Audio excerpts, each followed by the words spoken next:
ಎಲ್ರಿಗೂ ನಮಸ್ಕಾರ. ನಾನು ನಿಮ್ಮ ಮಣಿಕಂಠ. ರಿಯಲ್ ಟಾಕ್ ವಿತ್ ಮಣಿಗೆ ಸ್ವಾಗತ.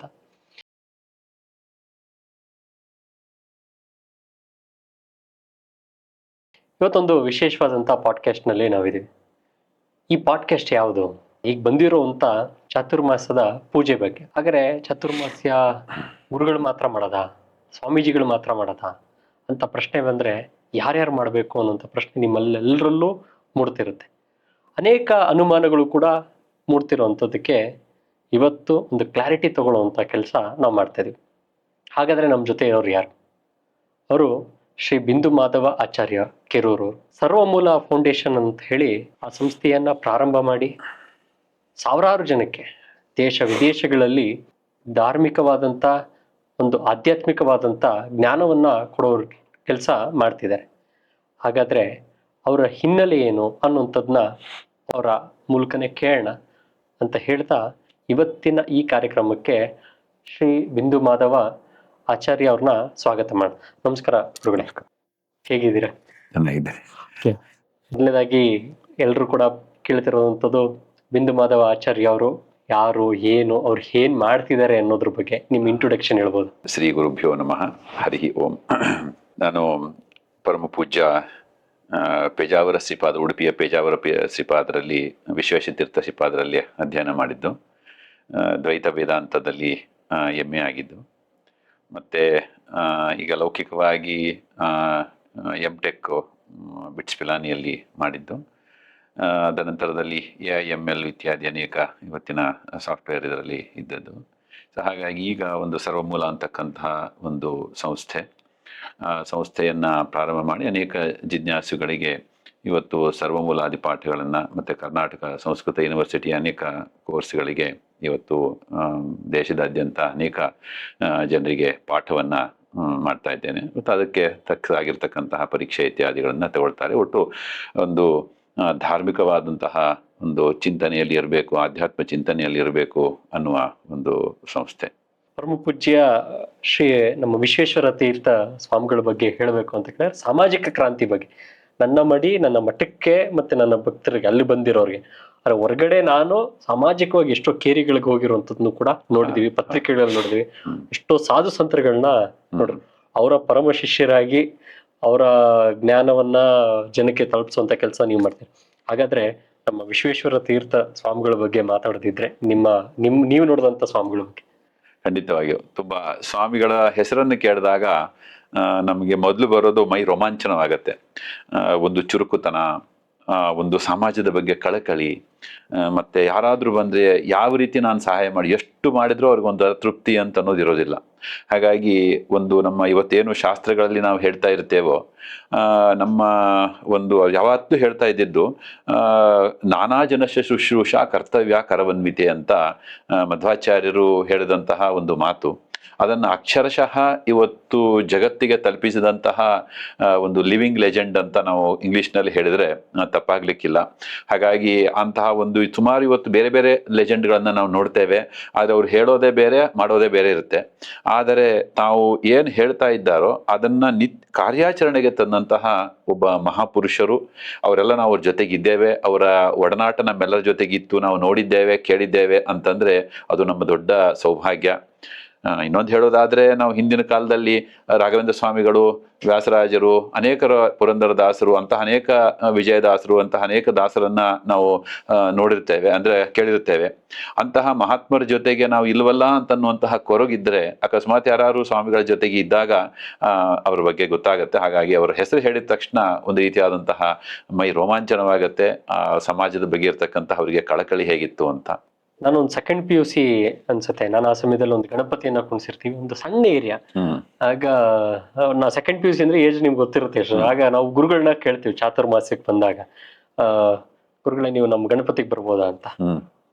ಸ್ವತಃ ಅವರೇ ನಮ್ಮ ಗಣಪತಿ ಉತ್ಸವಕ್ಕೆ ಬರ್ತಾರೆ, ಬಂದು ನಮ್ಗೆಲ್ರಿಗೂ ಆಶೀರ್ವಚನ ಮಾಡಿ ಸಂಜೆ ಜನ ಸೇರಿರ್ತಾರೆ.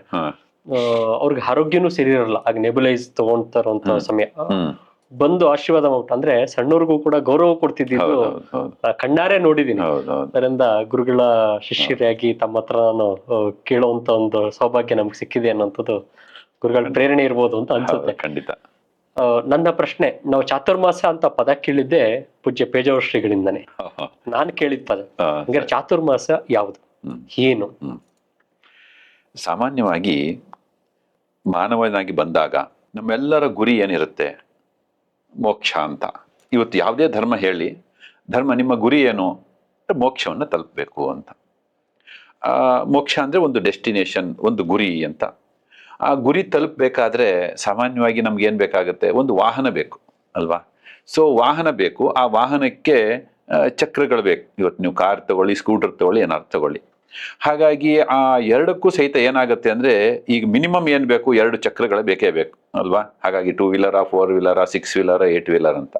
ಹಾಗಾಗಿ ಅಂತಹ ಈ ನಾವು ಮೋಕ್ಷ ಎಂಬತಕ್ಕಂತಹ ಗುರಿಯನ್ನ ನಾವು ತಲುಪಬೇಕು ಅಂತಾದ್ರೆ ಅದಕ್ಕೆ ನಮ್ಮ ಈ ದೇಹ ಅಂತಕ್ಕಂಥದ್ದೇ ಒಂದು ರಥ. ಈ ರಥಕ್ಕೆ 2 ಚಕ್ರ. ಅದು ಯಾವುದು ಅಂತಂದ್ರೆ, ಒಂದು ಸದಾಚಾರ, ಒಂದು ಸದ್ವಿಚಾರ. ಈ 2 ವಿಚಾರಗಳು ಹೇಗಿರಬೇಕು ಅಂದ್ರೆ ಒಂದಕ್ಕೊಂದು ಪೂರಕವಾಗಿರ್ಬೇಕು, ಕಾಂಪ್ಲಿಮೆಂಟರಿ ಅಂತ ನಾವು ಇಂಗ್ಲಿಷ್ ನಲ್ಲಿ ಹೇಳುವಂತೆ. ಇಲ್ಲ ಅಂದ್ರೆ ಏನಾಗ್ಬಿಡತ್ತೆ ಗೊತ್ತಾ? ಸದಾಚಾರ ಸರಿ ಇಲ್ಲದೆ ಇದ್ರೆ ಇವತ್ತು ವಿಚಾರ ತಿಳಿದಿದ್ದು ಸುಮ್ಮನೆ ಪುಸ್ತಕದ ಬದನೆಕಾಯಿ ತರ ಆಗ್ಬಿಟ್ಟಿರ್ತಾರೆ. ಇಲ್ಲ ಬರೀ ವಿಚಾರ ಮಾಡ್ತಾ ಇರ್ತಾನೆ, ಬರೀ ಆಚಾರ ಮಾಡ್ತಾ ಇರ್ತಾನೆ, ವಿಚಾರ ಇರೋದಿಲ್ಲ, ಬರೀ ವಿಚಾರ ಮಾಡ್ತಾ ಇರ್ತಾನೆ, ಆಚಾರ ಇರೋದಿಲ್ಲ ಅಂತ. ಹಾಗಾಗಿ ಎರಡನ್ನೂ ಒಂದ್ ರೀತಿ ನಾವು ಹೀಗೆ ಹೇಳೋದಾದ್ರೆ ವೀಲ್ ಅಲೈನ್ಮೆಂಟ್ ಅಂತಾರಲ್ವಾ, ಹಾಗೆ ಇವತ್ತು ವೀಲ್ ಅಲೈನ್ಮೆಂಟ್ ಆಗಿದ್ರೆ ಗಾಡಿ ತುಂಬಾ ಚೆನ್ನಾಗಿ ಹೈವೇನಲ್ಲಿ ಹೇಗೆ ಬೇಕೋ ಹಾಗೆ ಹೋಗುತ್ತೆ. ಹಾಗೆ ಇವತ್ತು ಈ ನಮ್ಮ ದೇಹ ಎಂಬತಕ್ಕಂತಹ ರಥ, ಈ ಒಳಗಡೆ ಇರತಕ್ಕಂತಹ ಜೀವ ಆತ್ಮ, ನಾವು ಮೋಕ್ಷ ಅಂತಕ್ಕಂತಹ ಗುರಿ ತಲುಪಬೇಕು ಅಂತಾದರೆ ಸದಾಚಾರ ಸದ್ವಿಚಾರ ಎಂಬತಕ್ಕಂತಹ ಗಾಲಿಗಳು ಇರಬೇಕು. ಇದನ್ನ ತಿಳಿಸಿಕೊಟ್ಟಂಥವರೇ ನಮ್ಮ ಆಚಾರ್ಯ ತ್ರಯರಲ್ಲಿ ಒಬ್ಬರಾಗಿರ್ತಕ್ಕಂತಹ ಮಧ್ವಾಚಾರ್ಯರು. ಹಾಗಾಗಿ ಅದಕ್ಕೋಸ್ಕರ ಏನ್ ಮಾಡಿದ್ದಾರೆ? ಆಚಾರಗಳ ಬಗ್ಗೆಯೂ ಒಂದು ವಿಶಿಷ್ಟವಾಗಿರ್ತಕ್ಕಂತಹ 5 ಗ್ರಂಥಗಳನ್ನು ಬರೆದಿದ್ದಾರೆ. ಈ ವಿಚಾರಗಳ ಬಗ್ಗೆಯೂ ಬರೆದಿದ್ದಾರೆ. ಹಾಗಾಗಿ ಇವತ್ತು ಅಂತಹ ಆಚಾರಗಳಲ್ಲಿ ಏನು ಅಂತಂದ್ರೆ, ಸಾಮಾನ್ಯವಾಗಿ ನಮ್ಗೆ ಏನ್ ಮಾಡ್ತಾರೆ? ಒಂದು ವರ್ಷದ ಒಂದು ಭಾಗ, ಆ ವರ್ಷದ ಒಂದು ಭಾಗದಲ್ಲಿ ಅನೇಕ ಪರ್ವಕಾಲಗಳನ್ನು ಕೊಟ್ಬಿಡ್ತಾರೆ. ಏನು?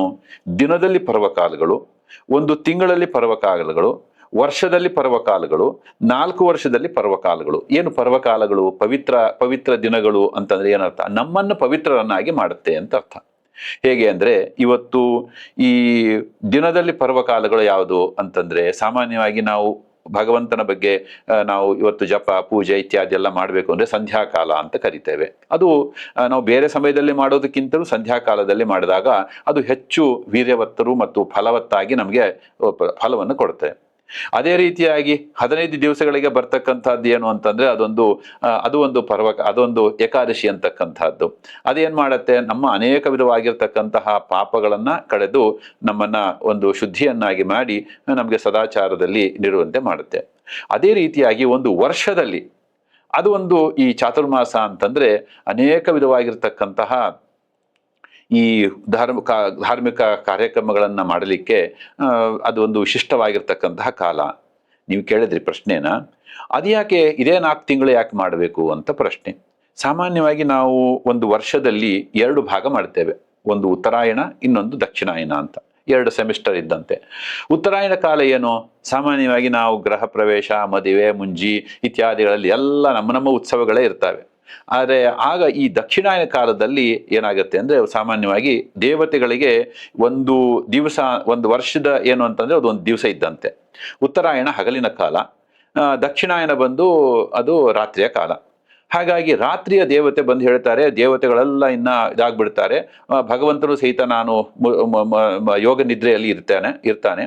ಆಗ ಬಂದು ರಾತ್ರಿಯ ದೇವತೆ ಬಂದು ಕೇಳ್ತಾರೆ, ಅಯ್ಯೋ ನಮ್ಗೇನಾಗಿದೆ ಗೊತ್ತಾ? ಯಾರೂ ಮದುವೆ ಇಲ್ಲ, ಮುಂಜಿ ಇಲ್ಲ, ಏನೂ ಇಲ್ಲವೇ ಇಲ್ಲ ಅಂತ ಹೇಳಿದಾಗ ಏನಾಗತ್ತೆ? ಸಾಮಾನ್ಯವಾಗಿ ನಂಗೆ ತುಂಬಾ ಮನಸ್ಸಿಗೆ ಖೇದವಾಗ್ತಾ ಇದೆ ಅಂತ ಹೇಳಿದಾಗ ಆಗ ಭಗವಂತ ಅಂತಾನೆ, ನೋಡು ನೀನು ಹಾಗೆ ಮಾಡೋ ಹಾಗಿಲ್ಲ. ಈ ಸಮಯದಲ್ಲಿ ಯಾರು ಈ ನಿಮ್ಮ ಸಾಧನೆಗೆ, ಅಂದ್ರೆ ಸಾಮಾನ್ಯವಾಗಿ ನಾವು ಬೇರೆ ಸಮಯದಲ್ಲಿ ಜಾಸ್ತಿ ಏನು ಮಾಡಿರೋದಿಲ್ಲ, ಜಪಗಳನ್ನ ಎಲ್ಲವನ್ನೂ ಮಾಡಿರೋದಿಲ್ಲ. ಹಾಗಾಗಿ ಈ ಚಾತುರ್ಮಾಸ ಕಾಲದಲ್ಲಿ ನಾವು ವಿಶಿಷ್ಟವಾಗಿ ಏನು ಆ ಭಗವಂತನ ಬಗ್ಗೆ ಸ್ನಾನ, ದಾನ, ಜಪ, ಹೋಮ ಇತ್ಯಾದಿಗಳನ್ನು ಮಾಡ್ತೇವೋ ಅದಕ್ಕೋಸ್ಕರವಾಗಿ ನಾನು ತುಂಬಾ ಪ್ರಸನ್ನನಾಗ್ತೇನೆ ಅಂತ. ಸಾಮಾನ್ಯವಾಗಿ ನಿಮ್ಗೆ ಹೇಳೋದಾದ್ರೆ, ಈಗ ಮಕ್ಕಳು ಓದ್ತಾ ಇರ್ತಾರೆ, ಒಂದು ವರ್ಷದಲ್ಲಿ ಓದೋ ಸಮಯ ಆಟದ ಸಮಯ ಅಂತ. ಹಾಗೆ ಇದೊಂದು ಸಾಧನೆಗೆ ಮೀಸಲಾಗಿರ್ತಕ್ಕಂತಹ ಒಂದು ಸಮಯ ಅಂತ ಅನ್ಬೋದು. ಇದೇ 4 ತಿಂಗಳು ಯಾಕೆ ಅಂತ ಕೇಳಿದಾಗ ಅದಕ್ಕೆ ಈ ಆಷಾಢ ಮಾಸದ ಈ ಏಕಾದಶಿಯಿಂದ ಆರಂಭ ಮಾಡಿಕೊಂಡು ಕಾರ್ತಿಕ ಏಕಾದಶಿಯವರೆಗೆ ಇದೊಂದು ಭಗವಂತನೇ ವರಾಹ ಪುರಾಣದಲ್ಲಿ ಧರಣಿದೇವಿ ಕೇಳಿದ ಪ್ರಶ್ನೆ. ಧರಣಿದೇವಿ ಅಂದ್ರೆ ಲಕ್ಷ್ಮಿಯ ಒಂದು ಅವತಾರ. ಕೇಳ್ತಾಳೆ, ಅಲ್ಲ ಇವೆಲ್ಲವನ್ನು ಮಾಡಬೇಕಲ್ಲ, ಯಾವ ಕಾಲದಲ್ಲಿ ಮಾಡಬೇಕು ಇವನ್ನೆಲ್ಲ ಅಂತ ಕೇಳಿದಾಗ ಭಗವಂತ ಹೇಳಿದಂತಹ ಉತ್ತರ, ಅಸ್ತಿ ಪ್ರಿಯತಮ ಕಾಲ, ನನಗಿದು ತುಂಬಾ ಪ್ರಿಯತಮವಾಗಿರ್ತಕ್ಕಂತಹ ಕಾಲ ಅಂತ. ಹಾಗಾಗಿ ಚಾತುರ್ಮಾಸ ಕಾಲ ಅಂತಂದ್ರೆ ಇದು ಭಗವಂತನಿಗೆ ಅತೀ ಪ್ರಿಯವಾಗಿರ್ತಕ್ಕಂತಹ ಕಾಲ. ಇಂತಹ ಅತಿ ಪ್ರಿಯತಮ ಅಂತಂದ್ರೆ ಏನು, ಗುಡ್, ಬೆಟರ್, ಬೆಸ್ಟ್ ಅಂತಿದ್ದಂತೆ. ಹಾಗಾಗಿ ಇಂತಹ ಕಾಲದಲ್ಲಿ ನಾವು ಇವತ್ತು ಬೇರೆ ಬೇರೆ ಸಮಯದಲ್ಲಿ ಅವಸರ ಜಂಜಾಟದಲ್ಲಿ ನಾವು ಮಾಡಿರೋದಿಲ್ಲ. ಅದಕ್ಕೋಸ್ಕರವಾಗಿ ಏನ್ ಮಾಡ್ತಾರೆ, ಬರೀ ನಾವೇನ್ ಅನ್ಕೊಂಡಿದ್ದೀವಿ ಚಾತುರ್ಮಾಸ ಅಂದ್ರೆ ನೀವು ಹೇಳಿದ್ರಲ್ಲ ಸ್ವಾಮಿಗಳಿಗೆ ಮಾತ್ರ ಸೀಮಿತವಾದದ್ದು ಅಂತ. ಹಾಗಲ್ಲ, ಇದು ಎಲ್ಲರಿಗೂ ಸಹಿತ ಅದ್ರ ಬಗ್ಗೆ ಮತ್ತೆ ಮುಂದೆ ಹೇಳ್ತೇನೆ, ಯಾರ್ಯಾರು ಮಾಡಬಹುದು, ಬರೇ ಒಂದು ಜಾತಿಗೆ ಸೀಮಿತವಾದದ್ದ ಅಥವಾ ಇದು ಎಲ್ಲರಿಗೂ ಏನು ಅನ್ನೋದ್ರ ಬಗ್ಗೆ ನಾನು ಹೇಳ್ತೇನೆ. ಒಟ್ಟಲ್ಲಿ ಏನ್ ನೋಡಿದಾಗಾಯ್ತು ಅಂತಂದ್ರೆ, ನೀವು ಕೇಳಿದ ಪ್ರಶ್ನೆಗೆ ಈ ಚಾತುರ್ಮಾಸ ಕಾಲ ಅಂತಂದ್ರೆ ಇದು ಭಗವಂತ ಯೋಗ ನಿದ್ರೆಯಲ್ಲಿ ಇರ್ತಕ್ಕಂತಹ ಕಾಲ. ಈ ಸಮಯದಲ್ಲಿ ನಾವು ಏನು ಮಾಡ್ತೇವೋ ಅದಕ್ಕೆ ಹೆಚ್ಚಿನ ಫಲ ಇರ್ತದೆ. ಹೀಗಾಗಿ ನಾವು ವೈಶಾಖ ಮಾಸದಲ್ಲೋ ಮಾಘ ಮಾಸದಲ್ಲೋ ಮಾರ್ಗಶೀರ್ಷ ಮಾಸದಲ್ಲೋ ಮಾಡ್ತಕ್ಕಂತಹ ಏನು ಸ್ನಾನ ಜಾನ ಜಪಗಳಿಗೆ ಏನಿರುತ್ತೋ ಅದಕ್ಕಿಂತಲೂ ಅನಂತಪಟ್ಟು ಹೆಚ್ಚಿನ ಪುಣ್ಯ ಈ ಚಾತುರ್ಮಾಸ ಕಾಲದಲ್ಲಿ ಇರುತ್ತೆ. ಈ ಚಾತುರ್ಮಾಸದ ಫಲದ ಬಗ್ಗೆ ನೀವು ಆಗ್ಲೇ ಮಾತಾಡ್ತಿರ್ಬೇಕಾದ್ರೆ ಅಲ್ಲಿ 2 ಪ್ರಶ್ನೆಗಳು ಮೂಡ್ತು. ಒಂದು ಭಗವಂತ ನಾವು ಆಡು ಭಾಷೆಯಲ್ಲಿ ಹೇಳಿದ್ರೆ ಚಾತುರ್ಮಾಸದಲ್ಲಿ ರೆಸ್ಟ್ ಮಾಡ್ತಿರ್ತಾನೆ ಅಂತ. ರೆಸ್ಟ್ ಮಾಡ್ಬೇಕಾರೆ ಈ ಏನೇನ್ ಪೂಜೆಗಳನ್ನ ಮಾಡ್ಬೇಕು ಅಂತ ಬಂದ್ರೆ, ಈಗ ನೀವೇ ಹೇಳ್ದಾಗೆ ಭಗವಂತ ರೆಸ್ಟ್ ಅಲ್ಲಿ ಇರ್ಬೇಕಾದ್ರೆ ಅವನು ವರ ಹೇಗ್ ಕೊಡ್ತಾನೆ ಅನ್ನೋದ್ರ ಬಗ್ಗೆ. ಭಗವಂತನ ರೆಸ್ಟ್ ಅಂದ್ರೆ ಹೇಗೆ ಗೊತ್ತಾ, ಭಗವಂತ ಇವತ್ತು ಇಡೀ ಜಗತ್ತನ್ನ ಜಗತ್ತಿಗೆ ಒಡೆಯನಾಗಿರ್ತಕ್ಕಂಥ ಭಗವಂತನ ನಿದ್ರೆ ಅಂದ್ರೆ ಅದು ಯೋಗ ನಿದ್ರೆ. ನಮ್ಮ ಗುರುಗಳು, ನೀವು ಯಾವಾಗಲೂ ಹೇಳ್ತಾ ಇದ್ರಿ, ಯಾವಾಗಲೂ ಗುರುಗಳು ಇದನ್ನೇ ಹೇಳ್ತಾ ಇದ್ರು, ಪೇಜಾವರ ಶ್ರೀಪಾದರು, ವಿಶ್ವೇಶತೀರ್ಥ ಶ್ರೀಪಾದರು, ಏನು ಅಂದ್ರೆ ನಮ್ಮ ನಿದ್ರೆ ಭೋಗ ನಿದ್ರೆ, ಭಗವಂತನ ನಿದ್ರೆ ಯೋಗ ನಿದ್ರೆ ಅಂತ. ಆ ಯೋಗ ನಿದ್ರೆಯಲ್ಲಿ ಹೇಗಿರುತ್ತೆ ಅಂತಂದ್ರೆ, ಇವತ್ತು ನೋಡ್ತೀರಿ ನೀವು, ಯೋಗಿಗಳ ನಿದ್ರೆ ಅಂದ್ರೆ ಎಚ್ಚರದಲ್ಲಿ ಇದ್ದುಕೊಂಡು, ನಾವು ಎಚ್ಚರದಲ್ಲಿದ್ದಾಗ್ಲೂ ಸಹಿತ ನಾವು ಮಲಗಿದವರಂತೆ ನಾವಿರ್ತೇವೆ. ಆದ್ರೆ ಭಗವಂತ ಮಲಗಿದಾಗ್ಲೂ ಸಹಿತ ಎಚ್ಚರದಂತೆ ಇರ್ತಾನೆ. ಇದು ಭಗವಂತನ ನಿದ್ರೆಗೂ ನಮ್ಮ ನಿದ್ರೆ ನಮ್ಮ ಎಚ್ಚರಕ್ಕೂ ಇದೊಂದು ವ್ಯತ್ಯಾಸ. ಹಾಗಾಗಿ ಭಗವಂತನಿಗೆ ನಿದ್ರೆ ಅಂತ ಅನ್ನೋದು ಇಲ್ಲವೇ ಇಲ್ಲ. ಹಾಗಾಗಿ ಭಗವಂತ ಇವತ್ತು ಒಂದು ರೀತಿ ಯಾಕೆ ಅಂದ್ರೆ, ನಾವೆಲ್ಲ ಮಾಡ್ತಕ್ಕಂತಹ ಕಾರ್ಯಗಳನ್ನ ಇವತ್ತು ನಾವು ಓಡಾಡ್ತಾನೆ ಇದ್ದೀವಿ ಅಂತಂದಾಗ, ನಿಮ್ಮ ಮನೆಯಲ್ಲಿ ನೀವಿರ್ತೀರಿ, ಈಗ ಮನೆಯವರು ಮಕ್ಕಳು ಯಾರೋ ಇರ್ತಾರೆ, ಅಯ್ಯೋ ಅಪ್ಪ ನೀ ಕೇಳಪ್ಪ ಒಂದ್ಸಲ ಕೂಡ್ ನೀನು ಅಂತ ಹೇಳಿದಾಗ ಒಂದು ರೀತಿ ಯು ಆರ್ ಸ್ಟೇಬಲ್. ಆಗ ಏನಾದ್ರು ಹೇಳಿದ್ರೆ ಅವರು ಹೇಳಿದ್ದನ್ನ ಅಹವಾಲುಗಳನ್ನ ಸ್ವೀಕಾರ ಮಾಡಿ ನೀವು ಹೊರ ಕೊಡ್ತೀರಿ. ನೀವು ಓಡಾಡ್ತಾನೆ ಇದ್ರೆ ಅಯ್ಯೋ 1 ನಿಮಿಷ ಕುತ್ಕೊಳ್ಳಿ ಅಂತ. ಹಾಗೆ ಭಗವಂತ ಏನ್ ಮಾಡ್ತಾನೆ, ಇವಾಗ ಒಂದೇ ಸ್ಥಳದಲ್ಲಿ ಇರ್ತಾನೆ. ಹಾಗಾಗಿ ಆ ಭಗವಂತ ಒಂದು ಯೋಗ ನಿದ್ರೆಯಲ್ಲಿ ಇದ್ದಾಗ ನಾವು ಅನೇಕ ವಿಧವಾಗಿರ್ತಕ್ಕಂತಹ ನಮ್ಮ ದಾನ ಧರ್ಮ ಮತ್ತೆ ಅನೇಕ ಜಪ ತಪ ಇತ್ಯಾದಿಗಳನ್ನು ಮಾಡಿ ನಾವು ಸಾಧನೆಗೆ ಇವತ್ತು ಸಾಮಾನ್ಯವಾಗಿ ಬೇರೆ ಸಮಯದಲ್ಲಿ ಆಗಿರೋದಿಲ್ಲ, ಅಂಥದ್ದನ್ನೆಲ್ಲ ಈ ಸಮಯದಲ್ಲಿ ಮಾಡಿಕೊಂಡಾಗ, ಹೇಗೆ ಮೊನ್ನೆ ಅಧಿಕ ಮಾಸ ಬಂತಲ್ವಾ, ಅಧಿಕ ಮಾಸದಲ್ಲೂ ಇದೆ ಅದೇ ಅಲ್ಲಿ ಸಂಕ್ರಾಂತವಿಲ್ಲದೆ ಇರ್ತಕ್ಕಂಥದ್ದು. ಅಧಿಕ ಮಾಸದ ದೇವತೆ ಬಂದು ಭಗವಂತನಲ್ಲಿ ಕೇಳ್ತಾಳೆ, ಅಯ್ಯೋ ಇವು ಏನ್ ಮದುವೆ ಇಲ್ಲ ಮುಂಜಿ ಇಲ್ಲ ಏನೂ ಇಲ್ಲ, ನಾನು ಏನ್ ಮಾಡ್ಬೇಕು ಅಂತ ಹೇಳಿದಾಗ ಭಗವಂತ ಹೇಳ್ತಾನೆ, ನಾನೇ ಈ ಮಾಸಕ್ಕೆ ಅಧಿಪತಿ ಆಗಿರ್ತೇನೆ ಅಂತ ಹೇಳಿ ಭಗವಂತ ನೋಡಿ, ಯಾರು ಕಷ್ಟದಿಂದ ಬರ್ತಾರೋ ಬಂದವರಿಗೆ ಅವರ ಸಮಸ್ಯೆಯನ್ನು ತಾನೇ ತೆಗೆದುಕೊಂಡು ಇದು ನನ್ನ ಸಮಸ್ಯೆ ಅಂತ. ಹಾಗಾಗಿ ನಮ್ಮ ಪೇಜಾವರ ಶ್ರೀಪಾದರು ಹೇಗೆ ಅಂದ್ರೆ, ಯಾರ್ಯಾರ್ದೋ ಸಮಸ್ಯೆಗಳನ್ನ ತಮ್ಮ ಸಮಸ್ಯೆ ಅಂತ. ಇವತ್ತು ಒಂದು ನೀವು ಕೇಳ್ತಾ ಇದ್ರಿ, 5ನೇ ಪರ್ಯಾಯದಲ್ಲಿ ಶ್ರೀಪಾದರು ಇದ್ದಾಗ ಆ ಒಂದು ಇಲಿ ಬೆಕ್ಕು ಇಲಿಯಿಂದ ತಗೊಳ್ಳಿಕ್ಕೆ ಹೋಗ್ತಾ ಇತ್ತು. ಆಗ ಸ್ವಾಮಿಗಳು ನೋಡಿ ಇಲಿಗೆ ಆಗ್ತಕ್ಕಂತಹ ಸಂಕಟವನ್ನು ತಾವು ತಗೊಂಡ್ರು. ಹಾಗಾಗಿ ಇನ್ನೊಬ್ಬರ ಸಮಸ್ಯೆಗಳನ್ನ ನನ್ನ ಸಮಸ್ಯೆ ಅಂತ ತಗೊಳ್ತಾ ಇದ್ರು. ಹಾಗೆ ಭಗವಂತನು ಸಹಿತ ಏನ್ ಮಾಡ್ತಾನೆ, ಅಯ್ಯೋ ಆ ರಾತ್ರಿ ದೇವತೆ ಬಂದು ಹೀಗೆ ಕೇಳ್ತಾ ಇದ್ದಾಳಲ್ವಾ, ಹಾಗಾಗಿ ಅಧಿಕ ಮಾಸ ದೇವತೆ ಬಂದು ಕೇಳ್ತಾ ಇದ್ದಾಳ, ಅದಕ್ಕೆ ನಾನೇ ಅಧಿಪತಿ ಆಗ್ತೇನೆ ಅಂತ. ಹಾಗಾಗಿ ಭಗವಂತನಿಗೆ ವರ ಕೊಡ್ಲಿಕ್ಕೆ ಅವನು ಮಲಗಿದ್ದಾನೆ ಅಥವಾ ಎಚ್ಚರವಾಗಿದ್ದಾನೆ ಅನ್ನೋದಿಲ್ವೇ, ನಾವು ಮಲಗಿರ್ತೇವೆ ಹೊರತು ಭಗವಂತನಿಗೆ ಯಾವ ನಿದ್ರೆ ಅಂತ ಅನ್ನೋದಿಲ್ಲ. ಈಗ ಚಾತುರ್ಮಾಸದಲ್ಲಿ ಯಾರ್ಯಾರು ಈ ವ್ರತ ಮಾಡಬೇಕು? ಸಾಮಾನ್ಯವಾಗಿ ವೃತಗಳನ್ನ ಹೇಳಬೇಕಾದಾಗ ನಿತ್ಯ ನೈಮಿತ್ತಿಕ ಕಾಮ್ಯ ಭೇದೇನ ಅಂತ ಮಂತ್ರಾಲಯ ಪ್ರಭುಗಳು ಪ್ರಾತಃಸಂಕಲ್ಪ ಗದ್ಯದಲ್ಲಿ ಹೇಳ್ತಾರೆ. ಒಂದು ಸೂಕ್ಷ್ಮವಾಗಿ ತಿಳ್ಕೊಂಡ್ಬಿಟ್ರೆ ಗೊತ್ತಾಗುತ್ತೆ. ನೈಮಿತ್ತಿಕ ಅಂದ್ರೆ ಏನು ಅಂದ್ರೆ, ಸಾಮಾನ್ಯವಾಗಿ ನಾವು ಇವಾಗ ಹರಿದ್ವಾರಕ್ಕೆ ಹೋಗ್ತಾನೆ ಅಥವಾ ಕಾಶಿಗೆ ಹೋಗ್ತಾನೆ ಆ ನಿಮಿತ್ತವಾಗಿರ್ತಕ್ಕಂತಹ ಸ್ಥಳ ನಿಮಿತ್ತವಾಗಿರ್ತಕ್ಕಂತಹ ಅಲ್ಲಿ ಶ್ರಾದ್ದಾದಿಗಳನ್ನು ಮಾಡ್ತಾನೆ. ಅಲ್ಲಿ ಇರತಕ್ಕಂತಹ ಅನೇಕ ಕ್ರಮಗಳನ್ನು ಅಲ್ಲಿ ಕ್ರಿಯೆಗಳನ್ನು ಮಾಡ್ತಾನೆ. ಅದಕ್ಕೆ ಏನಂತ ಕರೀತಾರೆ? ನೈಮಿತ್ತಿಕ, ಸ್ಥಳದ ನೈಮಿತ್ತಿಕ. ಗ್ರಹಣ ಬರುತ್ತೆ, ಗ್ರಹಣ ಬಂದಾಗ ಮಾಡ್ತಕ್ಕಂಥದ್ದು ಅದು ನೈಮಿತ್ತಿಕ, ನಿಮಿತ್ತ, ಯಾವುದೋ ಒಂದು ನಿಮಿತ್ತ ಮಾಡ್ಕೊಂಡು ಮಾಡ್ತಕ್ಕಂಥದ್ದು. ಇನ್ನು ಕಾಮ್ಯ ಅಂತಂದ್ರೆ ಇವತ್ತು ಮಕ್ಕಳಾಗ್ಲಿಲ್ಲ ಅಂತ ಹೇಳಿ ಯಾವುದೋ ಹೋಮವನ್ನು ಮಾಡ್ತಾನೆ, ಅಥವಾ ನಂಗೆ ಶತ್ರುಗಳ ಕಾಟ ಜಾಸ್ತಿ ಆಗಿದೆ ಅಂತ ಹೇಳಿ ಯಾವುದೋ ಹೋಮಗಳನ್ನು ಮಾಡ್ತಾನೆ. ಹೀಗೆ ನಿತ್ಯ ನೈಮಿತ್ತಿಕ ಮತ್ತೆ ಕಾಮ್ಯ ಆಯ್ತು. ಇನ್ನು ನಿತ್ಯ ಅಂದ್ರೆ ಏನು ಅಂದ್ರೆ ನಾವು ಯಾವತ್ತೂ ಬಿಡದೇನೆ, ಇವತ್ತು ಹೇಗೆ ಏಕಾದಶಿ ಎಲ್ಲಾ ವರ್ಣದವರಿಗೂ, ಎಲ್ಲಾ ಜಾತಿಯವರಿಗೂ, ಎಲ್ಲಾ ಆಶ್ರಮದವರಿಗೂ, ಎಲ್ಲಾ ವಯಸ್ಸಿನವರಿಗೂ ಇರ್ತಕ್ಕಂಥದ್ದು ಇದು ನಿತ್ಯವಾಗಿರ್ತಕ್ಕಂಥದ್ದು ಅಂತ. ಹೇಗೆ ಇವತ್ತು ನಿಮ್ಗೆ ಒಂದು ಉದಾಹರಣೆ ಹೇಳೋದಾದ್ರೆ, ಇವತ್ತು ಸ್ನಾನ ಮನೆಯಲ್ಲಿರೋರು ಎಲ್ಲರೂ ಮಾಡೇ ಬಿಡ್ತಾರೆ. ಸ್ನಾನ ಒಂದು ಚಿಕ್ಕದಾಗಿರ್ತಕ್ಕಂಥ, ಮನೆಯಲ್ಲಿ ದೊಡ್ಡ ಒಂದು ದೇವರ ಪೂಜೆ ಅಂತ ಇದ್ರೆ ಮನೆಯಲ್ಲಿ ಹಿರಿಯರಿದ್ದವರು ಪೂಜೆ ಮಾಡ್ತಾರೆ ಅಲ್ವಾ. ಈಗ ಚಿಕ್ಕ ಮಕ್ಕಳು ಸ್ನಾನವನ್ನೇ ಮಾಡಿ, ದೊಡ್ಡವರು ಇರ್ಲಿ ಚಿಕ್ಕವರು ಇರ್ಲಿ ಯಾರ ಇರ್ಲಿ ನಿತ್ಯವಾಗಿ ಸ್ನಾನವನ್ನು ಮಾಡೇ ಮಾಡ್ತಾರೆ. ಹಾಗಾಗಿ ಈ ಚಾತುರ್ಮಾಸ ವ್ರತ ಏನು ಅಂತಂದ್ರೆ ಎಲ್ಲಾ ವರ್ಣದವರು, ಅದಕ್ಕೆ ಅನೇಕ ಶ್ಲೋಕಗಳೆಲ್ಲ ಅದಕ್ಕೆ ಕೊಟ್ಟಿದ್ದಾರೆ. ಸಮಯದ ನಿರ್ಬಂಧತೆ ಇರೋದ್ರಿಂದ ನಾನು ಯಾವ ಶ್ಲೋಕಗಳನ್ನು ಹೇಳೋದಿಲ್ಲ. ಹಾಗಾಗಿ ಯಾರು ಗೃಹಸ್ಥಾಶ್ರಮಿಗಳು, ವಾನಪ್ರಸ್ಥರು, ಬ್ರಾಹ್ಮಣರು, ಇದು ಬ್ರಾಹ್ಮಣರಿಗೆ ಮಾತ್ರ ಅಲ್ಲ, ಕ್ಷತ್ರಿಯರಿಗೆ ಮಾತ್ರ ಅಲ್ಲ. ಹೇಗೆ ಇವತ್ತು ಮೋಕ್ಷ ಅಂತಕ್ಕಂತಹದ್ದು ಅದು ಎಲ್ಲರಿಗೂ ಇದೆ. ಹೇಗೆ ಇವತ್ತು ರ್ಯಾಂಕ್ ಯಾರು ಬರಬೇಕು? ಫಸ್ಟ್ ಬೆಂಚಲ್ಲಿ ಕೂತ್ಕೊಂಡ್ರು ಮಾತ್ರನಾ ಅಂತ ಕೇಳಿದ್ರೆ ಅಲ್ಲ ಅಲ್ವಾ. ಇವತ್ತು ಯಾರು ಕಾಲೇಜಿಗೆ ಹೋಗ್ತಾರೋ everybody is eligible for the rank, ಎಲ್ಲರೂ ರ್ಯಾಂಕು. ಯಾರು ಚೆನ್ನಾಗಿ ಓದ್ತಾರೋ ಅವ್ರು ರ್ಯಾಂಕ್ ಬರ್ತಾರೆ. ಹಾಗೆ ಇವತ್ತು ನಾವು ಯಾವುದೇ ವಿಧವಾಗಿರ್ತಕ್ಕಂತಹ ಇಂತಹ ಇದನ್ನು ಹೇಳಬೇಕಾದಾಗ ಈ ಚಾತುರ್ಮಾಸ್ಯ ವ್ರತ ಅಂತಕ್ಕಂಥದ್ದು ಎಲ್ಲ ವರ್ಣದವರಿಗೂ, ಎಲ್ಲ ಜಾತಿಯವರಿಗೂ, ಎಲ್ಲ ಎಲ್ಲ ಏಜ್ ಗ್ರೂಪ್ನವ್ರಿಗೆ ಎಲ್ಲರಿಗೂ ಇರ್ತಕ್ಕಂಥದ್ದು. ಈ ಚಾತುರ್ಮಾಸ್ಯ ಅಂದಿದ ತಕ್ಷಣ ಬರುವಂಥದ್ದು ಎಲ್ಲ ಮಠಗಳಲ್ಲಿ ಸ್ವಾಮಿಗಳು ಒಂದು 4 ತಿಂಗಳು, 2.5 ತಿಂಗಳು ಸ್ಥಾನೀಯವಾಗಿರುವಂಥದ್ದು, 2.5 ತಿಂಗಳು ಪ್ರವಾಸನ ಮಾಡ್ಕೊಂಡು ಪ್ರವಚನ ಇದೆಲ್ಲವೂ ಕೂಡ ಕೇಳ್ತೀವಿ. ಅದ್ರ ಬಗ್ಗೆ ಹೇಳೋದಿದ್ರೆ, ಈಗ ಚಾತುರ್ಮಾಸ ಕಾಲದಲ್ಲಿ ಸುಮಾರು ವೈಜ್ಞಾನಿಕ ಕಾರಣಗಳೆಲ್ಲ ಇದೆ. ಈ ಮಳೆಗಾಲ ಇದು ಚಾತುರ್ಮಾಸದ್ದು. ಈ ಮಳೆಯಲ್ಲಿ ಏನಾಗುತ್ತೆ, ಸಾಮಾನ್ಯವಾಗಿ ಎಲ್ಲ ನಾವು ಒಂದಿಷ್ಟು ಊರುಗಳ ಹೋಗೋದೇ ಕಷ್ಟ ಆಗತ್ತೆ. ಇಂತಹ ಸಮಯಗಳಲ್ಲಿ ಆಮೇಲೆ ಅಲ್ಲಿ ಮಧ್ಯದಲ್ಲಿ ಎಲ್ಲ ಈ ಮಳೆಗಳಾಗ್ತಾ ಇರೋದ್ರಿಂದ ಹುಳುಗಳು ಓಡಾಡ್ತಾ ಇರ್ತವೆ. ಇಂತಹ ಸಂದರ್ಭದಲ್ಲಿ ಯತಿಗಳಿಗೆ ಯತಿಗಳ ಧರ್ಮ ಏನು ಅಂತಂದ್ರೆ, ಅವರು ನಿತ್ಯದಲ್ಲೂ ಸಂಚಾರ, ಅವರ ನಿತ್ಯದಲ್ಲೂ ಸಂಚಾರ. ಒಂದು ದಿವಸ ಈ ಊರಿನ ನಾನು ದೀಪ ನೋಡಿದ್ದೇನೆ ಅಂದ್ರೆ ಮರುದಿವಸಕ್ಕೆ ಮತ್ತೆ ಅದನ್ನೇ ನೋಡುವಂತಿಲ್ಲ ಅವರು. ಆದ್ರೆ ಆ ಯತಿಗಳ ಧರ್ಮ ಅಂದ್ರೆ ಸಂಚಾರ.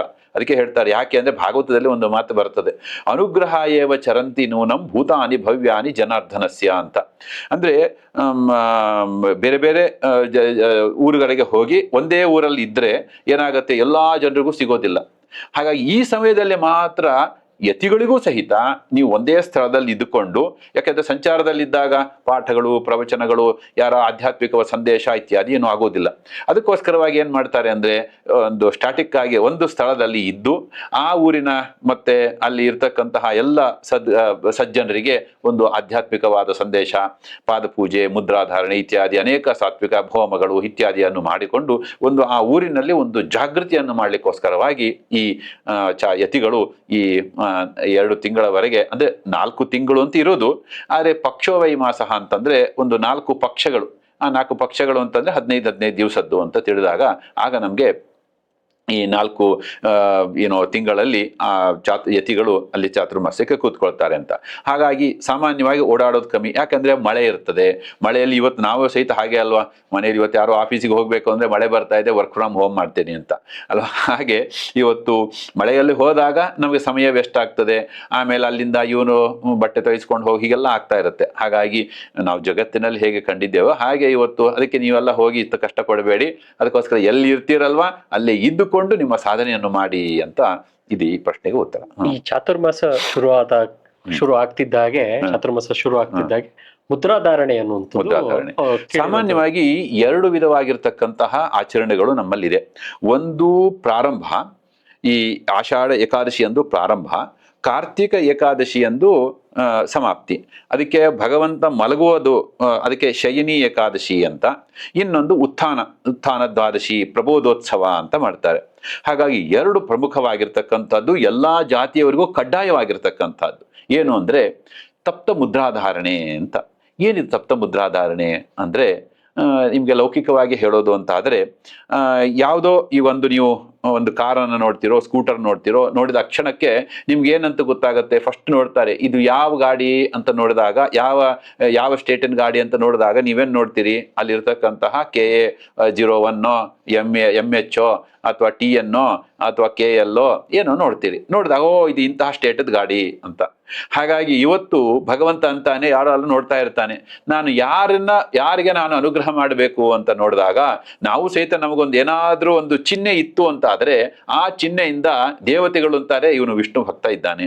ಅದಕ್ಕೋಸ್ಕರವಾಗಿ ಏನ್ ಮಾಡಿದ್ದಾರೆ ಅಂದ್ರೆ ನಾವು ಇವತ್ತು ಆ ವಿಷ್ಣು ಭಕ್ತರು, ನಾವು ಸನಾತನ ಹಿಂದೂ ಧರ್ಮೀಯರು ಅಂತ ಹೇಳಿದಾಗ ಹೇಗೆ ಇವತ್ತು ತಿಲಕಾದಿಗಳನ್ನ ಅವರವರ ಸಂಪ್ರದಾಯದ ಪ್ರಕಾರ ನಾವು ತಿಲಕ ಧಾರಣೆಯನ್ನು ಹೇಗೆ ಮಾಡ್ತೀವೋ ಹಾಗೆ ಈ ದೇಹ ನನ್ನದಲ್ಲ, ಈ ದೇಹ ನಿನ್ನದು ಸ್ವಾಮಿ, ನೀನು ಕೊಟ್ಟದ್ದು. ಅದಕ್ಕೆ ತತ್ರಾಪಿ ಜನ್ಮ ಶತಕೋಟಿಷು ಮಾನವತ್ವಂ ಅಂತ ಹೇಳಿದಾಗ ಇಂತಹ ಮಾನವ ಜನ್ಮ ಬಂದದ್ದು ಇದು ಹೇಗೆ ಬಂದದ್ದು ಅಂದ್ರೆ ಭಗವಂತ ನೀನು ಕೊಟ್ಟದ್ರಿಂದ. ಹಾಗಾಗಿ ಸಾಧಾರಣವಲ್ಲ ಇದು ಅಂತ ಅನೇಕ ದಾಸರು ಹೇಳ್ತಾರೆ. ಹಾಗಾಗಿ ಇದು ನಾವು ಹೇಗೆ ತಿಳಿಸ್ಕೊಳ್ಳೋದು? ಇವತ್ತು ಅನೇಕರು ತನ್ನ ಹೆಂಡತಿಯ ಮೇಲಿನ ಅಭಿಮಾನದಿಂದೋ ಅಥವಾ ತಮ್ಮ ಯಾರ್ಯಾರೋ ಇವತ್ತು ಸ್ಟಾರ್ಗಳು, ಸಿನಿ ಸ್ಟಾರ್ಗಳು, ಕ್ರಿಕೆಟ್ ಏನ್ ಮಾಡ್ತಾರೆ ಮೈ ಮೇಲೆಲ್ಲ ಹಚ್ಚೆ. ಇವತ್ತೆಲ್ಲ ಹೇಳಲಿಕ್ಕೆ ಸುಲಭ ಇದು ಇವತ್ತಿನ ಯುಗದಲ್ಲಿ. ನೀವು ಒಳ್ಳೆ ಪ್ರಶ್ನೆ ಮಾಡಿದ್ದೀರಿ. ಹಾಗಾಗಿ ಇವತ್ತು ಏನ್ ಮಾಡ್ತಾರೆ ಅನೇಕರು ಏನಾರೋ ತಮ್ಮ ಬೇಕಾದಂತ ಹೆಸರುಗಳನ್ನೆಲ್ಲ ಬರ್ಸ್ಕೊಳ್ತಾರೆ. ಇವತ್ತು ನೋಡ್ತೀರ ಎಲ್ಲೆಲ್ಲಿ ಬರ್ಸ್ಕೊಂಡಿರ್ತಾರೆ, ನೋಡಿದ್ರೆ ಗಾಬರಿ ಆಗ್ಬಿಡುತ್ತೆ ಅಲ್ವಾ? ಹಾಗೆ ಇವತ್ತು ನಾವು ಭಗವಂತನ ಬಗ್ಗೆ ಇವತ್ತು ಒಂದು ವಿಶಿಷ್ಟವಾಗಿರ್ತಕ್ಕಂತಹ ನಾವು ಭಗವಂತನ ಈ ದೇಹ ಭಗವಂತನದ್ದು, ಭಗವಂತ ನಾವು ನಿನ್ನ ಭಕ್ತರು ಅಂತ ತೋರಿಸ್ಕೊಳ್ಳಿಕ್ಕೆ ಏನು ಅಂತಂದ್ರೆ ನಾವು ಈ ಒಂದು ವರ್ಷದಲ್ಲಿ ಒಂದು ದಿವಸ ದೇವತೆಗಳು ಸಹಿತ ನಾವು ಈ ತಪ್ತ ಮುದ್ರಾಧಾರಣೆಯನ್ನ ಮಾಡಿಸ್ಕೊಳ್ತಾರೆ, ಶಂಖ ಚಕ್ರಗಳನ್ನ ಮಾಡಿಸ್ಕೊಳ್ತಾರೆ. ಹಾಗಾಗಿ ಪ್ರಾರಂಭ ಆಗೋದು ಏಕಾದಶಿಯಿಂದ, ಇನ್ನು ಕೊನೆಗೆ ಇದು ಎಲ್ಲಾ ವರ್ಣದವರಿಗೂ ಎಲ್ಲರಿಗೂ ಕಡ್ಡಾಯವಾದದ್ದು. ಇನ್ನು ಕೊನೆಗೆ ಪ್ರಬೋಧೋತ್ಸವ ಆದಮೇಲೆ ಧಾತ್ರಿ ಹವನ ಅಂತ ಒಂದು ಕಾರ್ಯಕ್ರಮ ಮಾಡ್ತಾರೆ. ಇಡೀ ಊರಿನ ಜನಗಳೆಲ್ಲ ಸೇರಿ ಊರಿನ ಹೊರಗಡೆ ಹೋಗಿ ಒಂದು ಧಾತ್ರಿಯ ಗಿಡ ಅಂದ್ರೆ ನೆಲ್ಲಿಯ ಗಿಡದ ಒಂದು ಬುಡದಲ್ಲಿ ಆ ಭಗವಂತನಿಗ ಏನು ವಿಶಿಷ್ಟವಾಗಿರ್ತಕ್ಕಂತಹ ಪೂಜೆಯನ್ನು ಮಾಡಿ ಅದನ್ನ ಎಲ್ಲರೂ ಸೇರಿ ಭಗವಂತನ ಪ್ರಸಾದವನ್ನ ಸ್ವೀಕಾರ ಮಾಡ್ತಕ್ಕಂಥದ್ದು. ಈ ಒಂದು ಇದೊಂದು ರೀತಿಯಾದ ಅವಭೃತ ಸ್ನಾನ ಇದ್ದಂತೆ. ಇದು ಒಂದು ಓಪನಿಂಗ್ ಸೆರೆಮನಿ, ಅದೊಂದು ಕ್ಲೋಸಿಂಗ್ ಸೆರೆಮನಿ ಅಂತ ನಾವು ನೋಡ್ಬೋದು. ಈಗ ಮುದ್ರೆ ಹಾಕಿಸ್ಕೊಳ್ಳೋದು ಕೇವಲ ಮಾಧವರು ಮಾತ್ರ ಅನ್ನುವಂಥದ್ದು ಇರುವಂಥದ್ದು. ಅದ್ರ ಬಗ್ಗೆ ನಿಮ್ಮ ಅಭಿಪ್ರಾಯ? ಈ ಮುದ್ರೆ ಹಾಕಿಸ್ಕೊಳ್ಳೋದು ಸಾಮಾನ್ಯವಾಗಿ ಅದು ಎಲ್ಲ ಜಾತಿಯವರೆಗೂ ಇರತಕ್ಕಂಥದ್ದು. ಹೇಗೆ ಇವತ್ತು ಏಕಾದಶಿ ಬ್ರಾಹ್ಮಣ, ವೈಶ್ಯ, ಕ್ಷತ್ರಿಯ ಎಲ್ಲ ಸಮಾಜದ ಎಲ್ಲಾ ಜನರು, ಆಮೇಲೆ ಗೃಹಸ್ಥರು, ಎಲ್ಲರಿಗೂ ಸಹಿತ ಹೇಗಿದೆಯೋ ಹಾಗೆ ಇವತ್ತು ಅದಕ್ಕೇನೆ ಇದೊಂದು ನಿತ್ಯ ಅಂತ ಹೇಳಿದ್ರೆ ಎಲ್ಲರಿಗೂ ಸಂಬಂಧಿಸಿದ್ದು ಅಂತ. ಹಾಗಾಗಿ ಈ ಮುದ್ರೆ ಅಂತಕ್ಕಂಥದ್ದು ಎಲ್ಲರಿಗೂ ಇವತ್ತು ಸಹಿತ ಉಡುಪಿ ಇತ್ಯಾದಿ ಪ್ರಾಂತ್ಯಗಳಲ್ಲಿ ನೀವು ನೋಡಿದರೆ ಎಲ್ಲಾ ಜಾತಿಯ ಜನಗಳು ಪ್ರತಿಯೊಬ್ಬರು ಸಹಿತ ಅಲ್ಲಿ ನಾವು ಭಗವಂತನ ದಾಸರು ಅಂತ ಇವತ್ತು ತಿಳಿಲಿಕ್ಕೆ ಅದಕ್ಕೋಸ್ಕರವಾಗಿ ಆ ಒಂದು ಮುದ್ರಾಧಾರಣೆಯನ್ನು ಮಾಡಿಸ್ಕೊಳ್ತಾರೆ. ಹಾಗಾಗಿ ಮಾಧ್ವರಿಗೆ ಮಾತ್ರ ಅಥವಾ ಬ್ರಾಹ್ಮಣರಿಗೆ ಮಾತ್ರ ಅನ್ನೋದು ಇಲ್ಲವೇ ಇಲ್ಲ. ಮುದ್ರಾಧಾರಣೆ ಅನ್ನುವಂಥದ್ದು ಅದು ಬಿಸಿಯಲ್ಲೇ ಇಡುವಂಥದ್ದು. ಏನಂತ ಕೇಳಿದ್ರೆ 2 ಶಂಕು ಚಕ್ರ ಇಟ್ಕೊಂಡಿರ್ತಾರೆ, ಬಿಸಿಗೆ ಅದನ್ನ ಹಾಕ್ತಾರೆ. ಅದಕ್ಕೆ ಬಿಸಿನೇ ಮಾಡಿ ಯಾಕೆ ಆ ಮುದ್ರಾಧಾರಣೆ ಮಾಡ್ತಾರೆ ಅಂತ? ಅದು ತಪ್ತ ಮುದ್ರಾಧಾರಣೆ ಅಂತ ನಾವು ಶಾಸ್ತ್ರಗಳಲ್ಲಿ ಕರೀತಾರೆ. ಅದನ್ನ ನಾವು ಅಗ್ನಿಯಲ್ಲಿ ಅದನ್ನ ಸ್ಪರ್ಶ ಮಾಡಿ ಅದನ್ನ ನಾವು ಹೇಳಿದಾಗ ಇವತ್ತು ನಿತ್ಯದಲ್ಲೂ ನಾವು ಗೋಪಿಚಂದನ ಭಗವಂತನ ಅದು ನಿರ್ಮಾಲ್ಯ ಅಂತ ಅನೇಕ ಗ್ರಂಥಗಳಲ್ಲಿ ಅದನ್ನ ಉದಾಹರಣೆ ಮಾಡಿದ್ದಾರೆ. ಹಾಗಾಗಿ ಇವತ್ತು ಅನೇಕರು ಬೇರೆ ಬೇರೆ ಮತಾಚಾರಿ, ಇವತ್ತು ನಾನು ನಿನ್ನೆ ಒಬ್ರು ಅಯೋಧ್ಯೆಯಲ್ಲಿ ರಾಮಾನಂದ ಸಂಪ್ರದಾಯದವರು ಇದ್ದಾರೆ, ಅನೇಕ ಸಂಪ್ರದಾಯದವರು ಇವತ್ತು ಎಲ್ಲರಲ್ಲೂ ಸಹಿತ ಈ ತಪ್ತ ಮುದ್ರಾಧಾರಣೆ ಅಂತ ಅನ್ನೋದಿದೆ. ಅದನ್ನ ಅಗ್ನಿಯಲ್ಲಿ ಬಿಸಿ ಮಾಡಿ ಶಂಖ ಚಕ್ರಗಳನ್ನ ಧಾರಣೆ ಮಾಡೋದು ಅಂತ. ಹಾಗಾಗಿ ಅದಕ್ಕೆ ಹೇಳಬೇಕಾದಾಗ ಇದನ್ನೇ ಹೇಳ್ತಾರೆ, ಬಾಹುವಿನಲ್ಲಿ ಬಲದಲ್ಲಿ ಎಡದಲ್ಲಿ, ಹೀಗೆ ಅನೇಕ ಅವರವರ ಸಂಪ್ರದಾಯದಂತೆ ಅನೇಕ ನಾವು ಭಗವಂತನ ದಾಸರು ಅಂತ ಗೊತ್ತಾಗ್ಲಿಕ್ಕೋಸ್ಕರವಾಗಿ ಶಂಖ ಚಕ್ರಗಳನ್ನ ನಾವು ದೇಹದಲ್ಲಿ ಧಾರಣೆ ಮಾಡ್ಕೊಳ್ತಕ್ಕಂಥದ್ದು ಇದೆ. ಸಾಮಾನ್ಯವಾಗಿ ಕೇಳುವಂತ ಒಂದು ಪ್ರಶ್ನೆ ಏನು ಅಂತ ಕೇಳಿದ್ರೆ, ಚಾತುರ್ಮಾಸ್ಯ ಅಂದ ತಕ್ಷಣ ಬರುವಂಥದ್ದು ಸಾಮಾನ್ಯ ಜನರು ಕೂಡ ಮಾಡಬಹುದಾ ಅನ್ನೋಂಥ ಪ್ರಶ್ನೆ ಎಲ್ಲರಲ್ಲೂ ಮೂಡುತ್ತೆ. ಅದ್ರ ಬಗ್ಗೆ ಹೇಳುದು. ಈಗ ಚಾತುರ್ಮಾಸ್ಯ ಅಂತ ಹೇಳಿದಾಗ ಚಾತುರ್ಮಾಸ್ಯ ವ್ರತ ಅಂತಾನೆ ಹೆಸರು. ಸಂಸ್ಕೃತದಲ್ಲಿ ವ್ರತ ಅಂತ ಹೇಳಿದ್ರೆ ಒಂದು ಹಿಡಿಯೋದು ಅಂತ ಇದೆ, ಬಿಡೋ ನಿಯಮಗಳು ಅಂತ ಅರ್ಥ. ಇವತ್ತು ಹೇಳ್ತಾರಲ್ಲ ಅಯ್ಯೋ ವ್ರತದಲ್ಲಿದ್ದಾರೆ ಅಂತ, ಯಾವುದೋ ಒಂದು ನಿಯಮ, ಏನು ಡೂಸ್ ಅಂಡ್ ಡೋಂಟ್ಸ್ ಅಂತ. ಈ 4 ತಿಂಗಳಲ್ಲಿ ಭಗವಂತನಿಗೋಸ್ಕರ ನಾವು ಭಗವಂತ ಏನ್ ಮಾಡಿದ್ದಾನೆ, ಮೊದಲನೇ ವೃತ್ತದಲ್ಲಿ ನನಗೋಸ್ಕರ, ನನ್ನ ಪ್ರೀತಿಗೋಸ್ಕರ ನೀವು ಶಾಖ ವೃತ ಅಂತ, ಅಲ್ಲಿ ಬೇರೆ ಯಾವ ತರಕಾರಿಗಳು ಯಾವುದು ಬರೋದೇ ಇಲ್ಲ. ಎರಡನೇ ವೃತ ಈ ದಧಿ ವೃತ, ಮೊಸರನ್ನು ಬಿಟ್ಟು ಬಿಡೋದು, ಬೇರೆ ಎಲ್ಲ ಪದಾರ್ಥಗಳು ಬರ್ತವೆ. ಇನ್ನೊಂದು ಕ್ಷೀರ ವೃತ, ಹಾಗಾಗಿ ಅವಾಗ ಹಾಲನ್ನು ಸ್ವೀಕಾರ ಮಾಡೋದಿಲ್ಲ.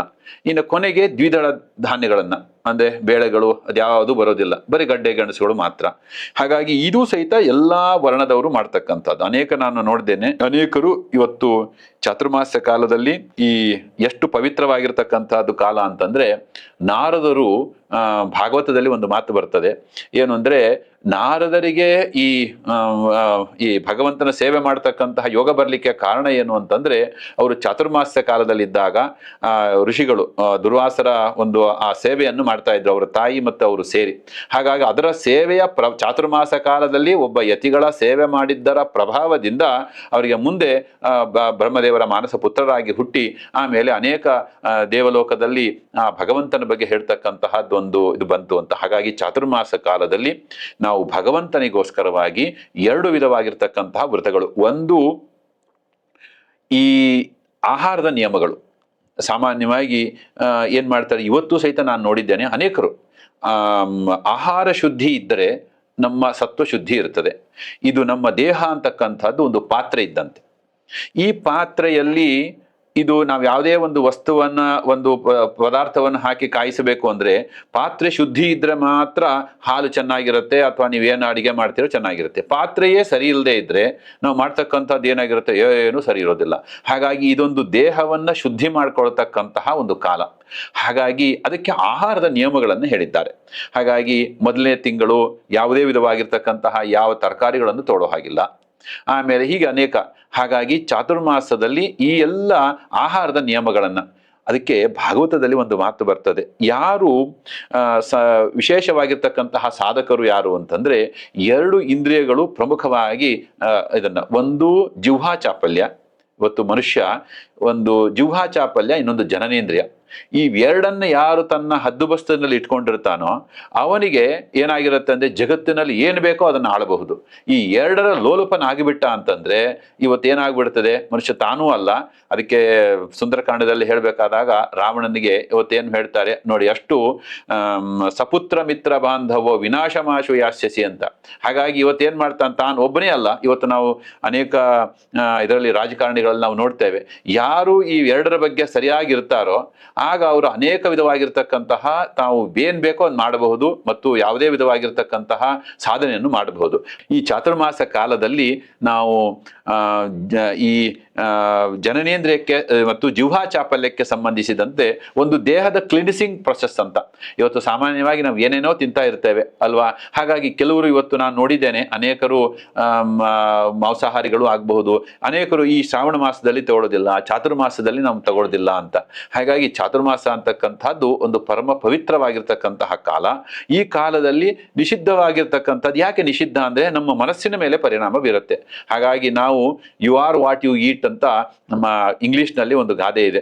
ಹೇಗೆ ನಮ್ಮ ಸ್ಕೂಟರು, ನಮ್ಮ ಕಾರು ಚೆನ್ನಾಗಿ ಓಡಬೇಕು ಅಂತ ಆದ್ರೆ ಏನ್ ಮಾಡ್ತಾನೆ, ಒಳ್ಳೆಯ ಪೆಟ್ರೋಲ್ ಬಂಕ್ ಎಲ್ಲಿದೆ ಅಲ್ಲಿವರೆಗೂ ಹೋಗ್ತಾನೆ ಮನುಷ್ಯ ಅಲ್ವಾ. ಇವತ್ತು ಪೆಟ್ರೋಲ್ ಕಾರು ಏನೋ ಇವತ್ತು ಒಂದು 10 ವರ್ಷದವರೆಗೆ ಇರ್ತಕ್ಕಂತಹ ಕಾರ್ಗೋ ಅಥವಾ ಸ್ಕೂಟರ್ ಬಗ್ಗೆನೋ ಇವತ್ತೇನ್ ಮಾಡ್ತೇನೋ ಅಷ್ಟು ಕಾಳಜಿ ಇಟ್ಟು ಒಳ್ಳೆಯ ಪೆಟ್ರೋಲ್ ಹಾಕಿಸ್ಬೇಕು ಅಂತ ಅಲ್ವಾ, ಒಳ್ಳೆಯ ಪೆಟ್ರೋಲ್ ಡೀಸೆಲ್ ಹಾಕಿಸ್ಬೇಕು ಅಂತ. ಹಾಗೆ ಇಂತಹ ಈ ನಮ್ಮ ಶರೀರ, ನಮ್ಮ ಕೊನೆ ಉಸಿರಿನವರೆಗೂ ಇರತಕ್ಕಂತಹ ಈ ಶರೀರ ಚೆನ್ನಾಗಿರ್ಬೇಕು ಅಂತ ಆದರೆ ನಾವು ಅನೇಕ ಇದಂತಹ ಉತ್ತಮ ಆಹಾರಗಳನ್ನು ಸ್ವೀಕಾರ ಮಾಡಬೇಕು ಅನ್ನುವ ಒಂದು ತಾತ್ಪರ್ಯ. ಈ ಸಮಯದಲ್ಲಿ ಆಹಾರದ ನಿಯಮಗಳ ಜೊತೆಗೆ ನಾವು ಅನೇಕ ವಿಧವಾಗಿರ್ತಕ್ಕಂತಹ ಜಪಗಳು, ಪ್ರದಕ್ಷಿಣೆ, ನಮಸ್ಕಾರ ಮತ್ತೆ ಭಗವಂತನ ಕಥಾಶ್ರವಣ. ಅದಕ್ಕೆ ಚಾತುರ್ಮಾಸದ ಮಹಿಮೆಯಲ್ಲಿ ಸುಮಾರು ಹೇಳಿದ್ದಾರೆ, ಸುಮಾರು ಒಂದು 16 ವೃತಗಳನ್ನು ಹೇಳಿದ್ದಾರೆ. ಸಾಮಾನ್ಯವಾಗಿ ಸುಲಭವಾಗಿ ಮಾಡ್ತಕ್ಕಂಥದ್ದು, ನಿತ್ಯವೂ ದೇವರ ಮುಂದೆ ದೀಪ ಹಚ್ಚೋದು, ಪ್ರದಕ್ಷಿಣೆ ಬರೋದು, ನಮಸ್ಕಾರ ಮಾಡೋದು, ಹೀಗೆ ಅನೇಕ ಎಲ್ಲ ಜಾತಿಯ ಜನರಿಗೂ ಇರತಕ್ಕಂಥದ್ದು ಎಲ್ಲವನ್ನು ಹೇಳಿದ್ದಾರೆ. ಇದು ಚಾತುರ್ಮಾಸ ಕಾಲದಲ್ಲಿ ಆಹಾರದ ನಿಯಮಗಳು ಮತ್ತೆ ಬೇರೆ ವ್ರತಗಳು. ಆಹಾರದ ನಿಯಮ ಒಂದು ಭಾಗ ಮಾತ್ರ, ಅದರ ಜೊತೆಗೆ ನಾವು ಮಾಡ್ತಕ್ಕಂತಹ ಕೃಷ್ಣನ ನಾಮಸ್ಮರಣೆಯೋ ರಾಮನ ನಾಮಸ್ಮರಣೆಯೋ ವ್ಯರ್ಥವಾಗಿ ಕಾಲನ್ನು ಹರಣ ಮಾಡೋದಿಲ್ಲ, ಮೌನವಾಗಿರ್ತೇನೆ, ಇನ್ನೊಬ್ಬರ ಮನಸ್ಸು ನೋಯಿಸಿದಂತೆ ಇರ್ತೇನೆ. ಇಂತಹ ಅನೇಕ ವ್ರತಗಳನ್ನ ನಾವು ಇವತ್ತು ಮಾಡಿದರೆ ಅದು ನಿಜವಾಗಿಯೂ ಸಹಿತ ಈ ಚಾತುರ್ಮಾಸ ಕಾಲ ನಮಗೆ ನಮ್ಮ ಜೀವನದಲ್ಲಿಯೇನೆ ಒಂದು ಅದ್ಭುತವಾಗಿರ್ತಕ್ಕಂತಹ ಒಂದು ಕಾಲ ಆಗತ್ತೆ ಅಂತ.